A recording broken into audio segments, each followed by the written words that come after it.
ನಮಸ್ಕಾರ ವೀಕ್ಷಕರೇ. ಬಯೋಗುರು ಯೂಟ್ಯೂಬ್ ಚಾನಲ್ಗೆ ಸ್ವಾಗತ. ಎಲ್ಲರಿಗೂ ಧನ್ಯವಾದವನ್ನ ಹೇಳೋದಕ್ಕೆ ಇಷ್ಟಪಡ್ತೀನಿ. ಮೊದಲೇದಾಗಿ ನಮ್ಮ ಚಾನಲ್ಲು ಈಗ 1000 ಸಬ್ಸ್ಕ್ರೈಬರ್ಸ್ ಆಗಿ ಮುಂದೆ ಸಾಗ್ತಾ ಇದೆ. ಇದೆಲ್ಲ ಸಪೋರ್ಟಿಂದ ಈ ಥರ ಸಾಗ್ತಾ ಇದೆ. ಇವತ್ತಿನ ದಿನ ನಾವು ಇನ್ನೊಂದು ಅತ್ಯಂತ ತುಂಬ ಎಫೆಕ್ಟಿವ್ ಅಂದರೆ ತುಂಬ ಪರಿಣಾಮಕಾರಿಯಾಗಿರ್ತಕ್ಕಂಥ ಒಂದು ಸಸ್ಯದ ಬಗ್ಗೆ ನಾವು ಡಿಸ್ಕಸ್ ಮಾಡ್ತಾ ಹೋಗೋಣ. ಅದು ಯಾವುದಪ್ಪ ಅಂತಂದರೆ ಗೋಣಿ ಸೊಪ್ಪು ಅಂತೇಳಿ. ಆಲ್ರೆಡಿ ನಮ್ಮ ಹಿಂದಿನ ವಿಡಿಯೋದಲ್ಲಿ ನಾವು ಇನ್ನೊಂದು ಥರದ ಒಂದು ವಿಧವಾದ ಒಂದು ಗೋಣಿ ಸೊಪ್ಪಿನ ಬಗ್ಗೆ ನಾವು ಡಿಸ್ಕಸ್ ಮಾಡಿದ್ದೀವಿ. ಅದು ನುಚ್ಚುಗೋಣಿ ಸೊಪ್ಪು ಅಂತೇಳಿ. ಈಗ ನಾವು ಈ ವಿಡಿಯೋದಲ್ಲಿ ನೋಡ್ತಕ್ಕಂಥ ಒಂದು ಸೊಪ್ಪು, ಗೋಣಿ ಸೊಪ್ಪು ಯಾವುದು ಅಂತಂದರೆ ಅದು ದೊಡ್ಡ ಗೋಣಿ ಸೊಪ್ಪು ಅಂತ. ಇದು ಏನು ಡಿಫರೆನ್ಸ್ ಅಂತಂದರೆ ಇದು ತುಂಬ ಸ್ವಲ್ಪ ಸಣ್ಣ ಗೋಣಿ, ನುಚ್ಚುಗೋಣಿ ಸೊಪ್ಪಿಗಿನ್ನ ಇದು ಸ್ವಲ್ಪ ದೊಡ್ಡದಾಗಿರ್ತಕ್ಕಂಥ ಒಂದು ಸಸ್ಯ. ಹಾಗಾಗಿ ಇದನ್ನು ನಾವು ಆಡು ಭಾಷೆನಲ್ಲಿ ಅದನ್ನು ನಾವು ದೊಡ್ಡ ಗೋಣಿ ಸೊಪ್ಪು ಅಂತ ಕರಿತೀವಿ. ಇದು ಈ ವಿಡಿಯೋದಲ್ಲಿ ನಾವು ಅದರ ಒಂದು ಉಪಯೋಗ, ಅದರ ಮೆಡಿಸಿನಲ್ ಯೂಸಸ್ ಏನಿದೆ, ಮತ್ತು ಆಮೇಲೆ ಅದನ್ನು ಯಾವ ರೀತಿಯಾಗಿ ನಾವು ಬಳಸ್ಬೋದು ಅಂತಕ್ಕಂಥ ವಿಚಾರವನ್ನು ಈ ವಿಡಿಯೋದಲ್ಲಿ ನಾವು ಡಿಸ್ಕಸ್ ಮಾಡೋಣ. ಒಂದು ಅಪರೂಪವಾಗಿರ್ತಕ್ಕಂಥ ಏನು ಹೈಲಿ ಮೆಡಿಸಿನಲ್ ಕ್ವಾಲಿಟಿಯನ್ನು ಇರ್ತಕ್ಕಂಥ ಒಂದು ಸಸ್ಯ ಇದು, ಸೊಪ್ಪಿನ ಪ್ರಭೇದ ಇದು. ಹಿಂದಿನ ಕಾಲದಲ್ಲಿ ನಮ್ಮ ಭಾಗದಲ್ಲಿ ಇದನ್ನೆಲ್ಲನೂ ಮತ್ತೆ ಥ್ರೋಟ್ ಕರ್ನಾಟಕದಾದ್ಯಂತ ಇದನ್ನ ಒಂದು ಲೀಫಿ ವೆಜಿಟೇಬಲ್ ಆಗಿ, ಅಂದರೆ ಸೊಪ್ಪಿನ ತರಕಾರಿಯಾಗಿ ಬಳಸಿರ್ತಕ್ಕಂಥದ್ದು ರೂಢಿನಲ್ಲಿದೆ. ಆದರೆ ಈ ಸೊಪ್ಪು ಅತ್ಯಂತ ಪರಿಣಾಮಕಾರಿಯಾಗಿರ್ತಕ್ಕಂಥ ಏನು ಔಷಧಿ ಗುಣಗಳನ್ನು ಹೊಂದಿದೆ. ಹಾಗಾಗಿ ಇವತ್ತಿನ ದಿನ ಆ ಒಂದು ವೈಲ್ಡ್ ಲೀಫಿ ವೆಜಿಟೇಬಲ್ ಅಂತಕ್ಕಂಥ ಒಂದು ಕಾನ್ಸೆಪ್ಟ್ ಇಟ್ಕೊಂಡು ನಾವೇನು ವಿಡಿಯೋ ಮಾಡ್ತಾ ಇದೀವಲ್ಲ, ಆ ದೃಷ್ಟಿಯಿಂದ ಅದರ ಯೂಸಸ್ ಏನಿದೆ ಅಂತೇಳಿ ನಾವು ನೋಡ್ತಾ ಹೋಗೋಣ. ಬನ್ನಿ ವೀಕ್ಷಕರೇ, ಈ ವಿಡಿಯೋದಲ್ಲಿ ಆ ಒಂದು ಸಸ್ಯವನ್ನ ನೋಡೋಣ. ಈ ಚಿತ್ರದಲ್ಲಿ ಕಾಣ್ತಾ ಇರ್ತಕ್ಕಂಥ ಸಸ್ಯವನ್ನ ನಾವು ಗೋಣಿ ಸೊಪ್ಪು ಅಂತೇಳಿ ನಾವು ಕರಿತೀವಿ. ಈ ಸಸ್ಯ ಸಾಮಾನ್ಯವಾಗಿ ಹೊಲಗಳಲ್ಲಿ ತೇವಾಂಶ ಇರ್ತಕ್ಕಂಥ ಜಾಗಗಳಲ್ಲಿ ಬೆಳೆಯುತ್ತೆ ಇದು. ಸೊ ಇದು ನೆಲದ ಮೇಲೆ ಹಾಗೆ ಹರಡ್ಕೊಂಡು ಬೆಳೀತಕ್ಕಂಥ ಒಂದು ಸಸ್ಯ. ಸೊ ಏನು ತುಂಬ ಡೆಲಿಕೇಟ್ ಆಗಿರ್ತಕ್ಕಂಥ, ಅಂದರೆ ತುಂಬ ಮೃದುವಾಗಿರ್ತಕ್ಕಂಥ ಕಾಂಡ ಮತ್ತು ಎಲೆಗಳಿಂದ ತುಂಬಿರುತ್ತೆ ಇದು. ಇದರಲ್ಲಿ ರೋಳೆ ಅಂಶ ಜಾಸ್ತಿ ಇರುತ್ತೆ. ಯಾವುದು ಎಲೆಗಳಲ್ಲಿ ರೋಳೆ ಅಂಶ, ಮ್ಯೂಕಸ್ ಕಂಟೆಂಟ್ ಜಾಸ್ತಿ ಇರುತ್ತೆ. ಸೊ ಹಾಗಾಗಿ ಇದನ್ನ ಮೊದಲನೇದಾಗಿ ನಾವು ಯಾವುದಕ್ಕೆ ಯೂಸ್ ಮಾಡ್ಬೋದು ಅಂತಂದರೆ, so that is good for the indigestion. Okay. ಮತ್ತು ಆಮೇಲೆ ಮಲಬದ್ಧತೆಗೆ ಇದು ಸೂಕ್ತವಾಗಿರ್ತಕ್ಕಂಥ ಸಸ್ಯ. ಅಂದರೆ ಇದರಲ್ಲಿ ಇರ್ತಕ್ಕಂಥ ಮ್ಯೂಕಸ್ ನಮ್ಮ ಡೈಜೆಸ್ಟಿವ್ ಟ್ರ್ಯಾಕ್ಗೆ ಅಥವಾ ಡೈಜೆಸ್ಟಿವ್ ಸಿಸ್ಟಮ್ಗೆ ಅನುಕೂಲವನ್ನು ಮಾಡುತ್ತೆ. ಆದಾಗೆ ಮತ್ತು ಆಮೇಲೆ ಮಲಬದ್ಧತೆ ನಿವಾರಣೆಗೆ ಇದು ಪರಿಣಾಮಕಾರಿಯಾಗಿ ಕೆಲಸವನ್ನು ಮಾಡುತ್ತೆ ಮೊದಲನೇದಾಗಿ. ಮತ್ತು ಈ ಸಸ್ಯದ ಮತ್ತೊಂದು ಉಪಯೋಗ ಅಂತ ಬಂದಾಗ, ಸೊ ಅಧಿಕ ರಕ್ತದೊತ್ತಡವನ್ನು ನಿವಾರಣೆಯನ್ನು ಮಾಡುತ್ತೆ. ಅಂದರೆ it is good for the B ಪಿಗೆ ಇದು ಕೆಲಸ ಮಾಡುತ್ತೆ. ಮತ್ತು ಆಮೇಲೆ ಮತ್ತೊಂದು ಉಪಯೋಗ ನೋಡೋದಾದರೆ, ಇದು ರೋಗ ನಿರೋಧಕ ಶಕ್ತಿಯನ್ನು ಹೆಚ್ಚಿಸುತ್ತೆ ಅಂತ. ನಮ್ಮ ಬಾಡಿನಲ್ಲಿ ಇಮ್ಯೂನ್ ಸಿಸ್ಟಮನ್ನು ಏನು ಮಾಡುತ್ತೆ ಅಂತಂದರೆ ಆಕ್ಟಿವೇಟ್ ಮಾಡುತ್ತೆ. ಸೊ ಅದರ ಮೂಲಕವಾಗಿ ರೋಗ ನಿರೋಧಕ ಶಕ್ತಿ ದೇಹದಲ್ಲಿ ಹೆಚ್ಚಾಗೋ ರೀತಿಯಾಗಿ ಇದು ಈ ಸಸ್ಯ ನೋಡ್ಕೊಳುತ್ತೆ ಅಂತ. ದೆನ್ ನೆಕ್ಸ್ಟ್ ಆಮೇಲೆ ಡಿಟಾಕ್ಸಿಫೈಯರ್ ಅಂತ, ಗುಡ್ ಡಿಟಾಕ್ಸಿಫೈಯರ್ ಅಂತ. ಅಂದರೆ ಇದ್ರ ಅರ್ಥ ಏನಪ್ಪ ಅಂತಂದರೆ, ಇದು ಮೂಲತಃವಾಗಿ ನಮ್ಮ ದೇಹದಲ್ಲಿ ಏನು ಟಾಕ್ಸಿನ್ ಅಂದರೆ ವಿಷ ವಸ್ತು ಏನು ಕ್ರಿಯೇಟ್ ಆಗಿರುತ್ತಲ್ಲ, ಅದನ್ನು ಆಚೆ ಹಾಕೋದಿಕ್ಕೆ ಇದು ಸಹಾಯ ಮಾಡುತ್ತೆ. ಆ ರೀತಿಯಾಗಿ ಒಂದು ಹೆಲ್ಪ್ ಮಾಡುತ್ತೆ ಅಂತ.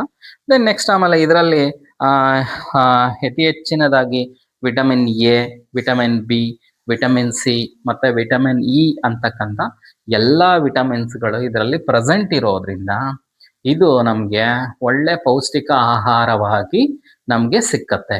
ಸೊ ಹಂಗಾಗಿ ಈ ವಿಟಮಿನ್ಸ್ಗಳಿಂದ ಏನೇನು ಉಪಯೋಗಗಳಿದಾವೋ ಆ ಎಲ್ಲ ಉಪಯೋಗಗಳು ನಮಗೆ ಸಿಗುತ್ತೆ ಅಂತ. ಮತ್ತು ಆಮೇಲೆ ಇದು ಈ ಥರ ವಿಟಮಿನ್ಸ್ ಎಲ್ಲ ಇರೋದ್ರಿಂದ ನೆನಪಿನ ಶಕ್ತಿಯನ್ನು ಹೆಚ್ಚಿಸುತ್ತೆ. ಓಕೆನ್ರಾ. ದೇಹದ ತೂಕವನ್ನು ಕಡಿಮೆ ಮಾಡೋದ್ರಲ್ಲಿ ಇದು ಹೆಲ್ಪ್ ಮಾಡುತ್ತೆ. ಮೆದುಳನ್ನು ಚುರುಕುಗೊಳಿಸುತ್ತೆ. ಓಕೆನಾ. ಮೆದುಳನ್ನು ಚುರುಕುಗೊಳಿಸ್ತಕ್ಕಂಥದ್ದು ಬೇರೆ, ಮತ್ತು ನೆನಪಿನ ಶಕ್ತಿಯನ್ನು ಹೆಚ್ಚಿಸ್ತಕ್ಕಂಥ ಪ್ರಾಪರ್ಟಿ ಬೇರೆ. ಇವೆರಡೂ ಬೇರೆ ಬೇರೆನೆ. ಸೊ ಆ ರೀತಿಯಾಗಿ ನಮಗೆ ಒಂದು ಮೆಡಿಸಿನ್ ಆಗಿ ಕೆಲಸ ಮಾಡುತ್ತೆ. ಮತ್ತು ಆಮೇಲೆ ಕ್ಯಾಲ್ಶಿಯಂ, ಮೆಗ್ನೀಷಿಯಂ, ಕಾಫರ್, ಐರನ್, ಫಾಸ್ಫೇಟ್ನಂತಹ ಮೈಕ್ರೋ ನ್ಯೂಟ್ರಿಷನ್ಸ್ ಇದರಲ್ಲಿ ಇರೋದ್ರಿಂದ ಇದು ನಮ್ಮ ದೇಹಕ್ಕೆ ಶಕ್ತಿಯನ್ನು ಕೊಡುತ್ತೆ ಅಂತ. ಸೊ ಆ ರೀತಿಯಾಗಿ ಹೆಲ್ಪ್ ಮಾಡುತ್ತೆ. ಮತ್ತು ಆಮೇಲೆ ಸೊ ಇದು ಗುಡ್ ಫಾರ್ ಹಾರ್ಟ್ ಅಂತಂದು, ಹಾರ್ಟಿನ ಆರೋಗ್ಯವನ್ನು ಇದು ಕಾಪಾಡುತ್ತೆ. ಸೊ ಈ ರೀತಿಯಾಗಿ ಮಲ್ಟಿಪಲ್ ಬೆನಿಫಿಟ್ಸ್ ಅಂತ, ಅಂದರೆ ಬಹು ಉಪಯೋಗಿ ಸಸ್ಯವಾಗಿ ನಮಗೆ ಇದು ಸಿಗ್ತಾ ಹೋಗುತ್ತೆ.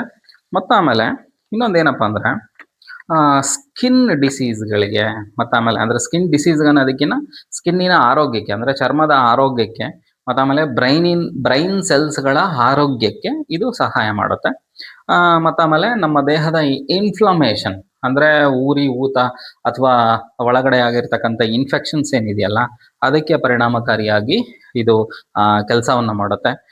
ದೆನ್ ನೆಕ್ಸ್ಟ್ ಆಮೇಲೆ ಇದರದ್ದು ಇನ್ನೊಂದು ಉಪಯೋಗ ಬಂದು ಏನಪ್ಪ ಅಂತಂದರೆ ಆ್ಯಂಟಿ ಏಜಿನಿಂಗ್ ಅಂತ. ಅಂದರೆ ನಮಗೆ ವಯಸ್ಕತನ ಅಂತಕ್ಕಂಥದ್ದು ಏನಿದೆಯಲ್ಲ ಆ ವಯಸ್ಕತನ ಬರ್ದಿರೋ ಥರ ಇದೇನು ಮಾಡುತ್ತೆ ಅಂತಂದರೆ ಪುನರ್ಚೈತನ್ಯವನ್ನು ಕೊಡುತ್ತೆ ಅಂತ. ಸೊ ಆ ರೀತಿಯಾಗಿ ಇದು ಮಲ್ಟಿಪಲ್ ಡಿಸೀಸ್ಗಳಿಗೆ, ಇದು ರೋಗಗಳಿಗೆ ಪರಿಣಾಮಕಾರಿಯಾಗಿರ್ತಕ್ಕಂಥ ಸಸ್ಯ ಆಗಿದೆ. ಇದೆಲ್ಲದಕ್ಕಿಂತ ಮಿಗಿಲಾಗಿರ್ತಕ್ಕಂಥ ಇನ್ನೊಂದು ಪಾಯಿಂಟ್ ಏನಪ್ಪ ಅಂತಂದರೆ ಅದು ಬಂದು ಇಟ್ ಕಂಟೈನ್ಸ್ ಒಮೆಗಾ 3 ಅಂತ. ಇದ್ರೊಳಗಡೆಗೆ ಒಮೆಗಾ 3 ಅಂತಕ್ಕಂಥ ಫ್ಯಾಟಿ ಆಸಿಡ್ ಪ್ರೆಸೆಂಟ್ ಇದೆ. ಈ ಫ್ಯಾಟಿ ಆಸಿಡ್ಡು ನಮಗೆ ಮೀನುಗಳಲ್ಲಿರ್ತಕ್ಕಂಥ ಫ್ಯಾಟಿ ಆಸಿಡ್ಡು. ಸೊ ಇದ್ರದ್ದು ಮಲ್ಟಿಪಲ್ ಬೆನಿಫಿಟ್ಸನ್ನು ನೀವು ಗೂಗಲಲ್ಲಿ ಸರ್ಚ್ ಮಾಡಿ ನೋಡ್ಬೋದಾಗಿದೆ. ಸೊ ಅದು ತುಂಬ ಪರಿಣಾಮಕಾರಿಯಾಗಿರ್ತಕ್ಕಂಥ ಒಂದು ಅಂಶ ಅದು ಈ ಸಸ್ಯದಲ್ಲಿ ಇದೆ. ಸೊ ಹಾಗಾಗಿ ಈ ಸಸ್ಯದ ಉಪಯೋಗದಿಂದ ನಮ್ಗೆ ಇಷ್ಟೆಲ್ಲ ಬೆನಿಫಿಟ್ಸ್ಗಳು ನಮಗೆ ಸಿಗ್ತಾ ಹೋಗುತ್ತೆ. ಮತ್ತು ಆಮೇಲೆ ಇನ್ನೊಂದೇನು ಅಂತಂದರೆ 100 grams ಆಫ್ ಲೀಫ್, ಅಂದರೆ 100 ಗ್ರಾಮ್ನಷ್ಟು ನಾವು ಲೀಫನ್ನು ತಗೊಂಡ್ರೆ ಅದರಲ್ಲಿ 300ರಿಂದ 400 mg ಅಷ್ಟು ಒಮೆಗಾ 3 ಈ ಲೀಫ್ನಲ್ಲಿ ಅಥವಾ ಈ ಸಸ್ಯದ ಎಲೆಗಳಲ್ಲಿ ಇರುತ್ತೆ. ಸೊ ಹಾಗಾಗಿ ಅತಿ ಹೆಚ್ಚು ಒಮೆಗಾ 3 ಇರತಕ್ಕಂಥ ಒಂದು ಸಸ್ಯ ಆಗಿದೆ ಇದು. ಅಂದರೆ ಹಾಗಾಗಿ ಇದರ ಮೆಡಿಸಿನಲ್ ಯೂಸಸ್ ಜಾಸ್ತಿ ಇರುತ್ತೆ ಅಂತ, ಅಂದರೆ ಔಷಧೀಯ ಗುಣಗಳನ್ನು ಜಾಸ್ತಿ ಇರುತ್ತೆ ಅಂತೇಳಿ ಇದರ ಅರ್ಥ. ದೆನ್ ನೆಕ್ಸ್ಟ್ ಆಮೇಲೆ ಇದರದ್ದು ಇನ್ನೊಂದೇನು ಅಂತಂದರೆ ಪೊಟ್ಯಾಷಿಯಮ್ಮು, ಅದೇನೆ ಅತಿ ಹೆಚ್ಚು ಪೊಟ್ಯಾಷಿಯಮ್ ಇದೆ, ಮೆಗ್ನೀಷಿಯಮ್ ಇದೆ, 68 mg ಆಫ್ ಮೆಗ್ನೀಷಿಯಮ್ ಇದೆ, 494 mg ಆಫ್ ಪೊಟ್ಯಾಷಿಯಮ್ ಇದೆ. ಸೊ ಈ ರೀತಿಯಾಗಿ ಅತಿ ಹೆಚ್ಚು ಉಪಯೋಗಕಾರಿಯಾಗಿ, ಅಂದರೆ ಅತಿ ಹೆಚ್ಚು ಪೋಷಕಾಂಶಗಳನ್ನು ಹೊಂದಿರತಕ್ಕಂಥ ಸಸ್ಯ ಇದು. ಸೊ ಆ ರೀತಿಯಾಗಿ ಮಲ್ಟಿಪಲ್ ಡಿಸಾರ್ಡರ್ಸ್ಗೆ ಇದು ಏನಾಗಿ ರಾಮಬಾಣ ಆಗಿ ಕೆಲಸ ಮಾಡುತ್ತೆ. ಹಾಗಾಗಿ ದೈನಂದಿನ ದಿನಗಳಲ್ಲಿ, ಜೀವನದಲ್ಲಿ ನಾವು ಈ ರೀತಿಯಾಗಿರ್ತಕ್ಕಂಥ ವೈಲ್ಡ್ ಲೀಫಿ ವೆಜಿಟೇಬಲ್ಸನ್ನು ಸೇವನೆ ಮಾಡ್ತಕ್ಕಂಥದ್ದನ್ನು ನಾವು ಮತ್ತೆ ಶುರು ಮಾಡಬೇಕಾಗಿದೆ. ಸೊ ಆ ರೀತಿಯಾಗಿ ಉತ್ತಮ ಆರೋಗ್ಯ ಇರತಕ್ಕಂಥ ಜೀವನ ನಡೆಸ್ಬೋದಾಗಿದೆ ಆದ್ದರಿಂದ. ಸೊ ಹಾಗಾಗಿ ನಮ್ಮ ಒಂದು ಈ ವಿಡಿಯೋಗಳ ಉದ್ದೇಶ ಏನು ಅಂತಂದರೆ, ಮರೆತು ಹೋಗಿರ್ತಕ್ಕಂಥ ವೈಲ್ಡ್ ಲೀಫಿ ವೆಜಿಟೇಬಲ್ಸ್, ಅಂದರೆ ಪ್ರಾಕೃತಿದತ್ತವಾಗಿರ್ತಕ್ಕಂಥ ಎಲೆಗಳನ್ನು ತಿಂತಕ್ಕಂಥದ್ದು, ಅಂದರೆ ಸೊಪ್ಪುಗಳನ್ನು ತಿಂತಕ್ಕಂಥದ್ದು. ಇವೆಲ್ಲ ಮೆಡಿಸಿನಲ್ ಪ್ಲಾಂಟ್ಸ್ ಆ ಥರದ್ದೆಲ್ಲ ಇಲ್ಲ. ಇದನ್ನು ನಾವು ಆಹಾರವಾಗೇನೆ ನೈಜವಾಗಿ ನಾವು ಇವನ್ನೆಲ್ಲ ಉಪಯೋಗಿಸಿದ್ದೀವಿ. ಇದರ ಜ್ಞಾನ ನಮಗಿಲ್ದಲೇ ಅವೆಲ್ಲ ಔಷಧಿ ಸಸ್ಯಗಳಾಗಿದ್ದಾವೆ ವಿನಃ ಇವೆಲ್ಲನೂ ನಾವು ಒಂದು ಸಮಯದಲ್ಲಿ ಬಳಸಿರ್ತಕ್ಕಂಥ ಆಹಾರದ ಸೊಪ್ಪುಗಳು ಇವು. ಸೊ ಇವುಗಳನ್ನು ನಾವು ಮತ್ತೆ ಉಪಯೋಗ ಮಾಡ್ತಕ್ಕಂಥದ್ದನ್ನು ನಾವು ಪ್ರಾಕ್ಟೀಸ್ ಮಾಡಬೇಕಾಗಿದೆ ಉತ್ತಮ ಆರೋಗ್ಯಕ್ಕೋಸ್ಕರ. ಸೊ ಇಷ್ಟು ಹೇಳ್ತಾ ಈ ಒಂದು ವಿಡಿಯೋವನ್ನು ಮುಗಿಸೋಣ ವೀಕ್ಷಕರೇ. ಧನ್ಯವಾದಗಳು.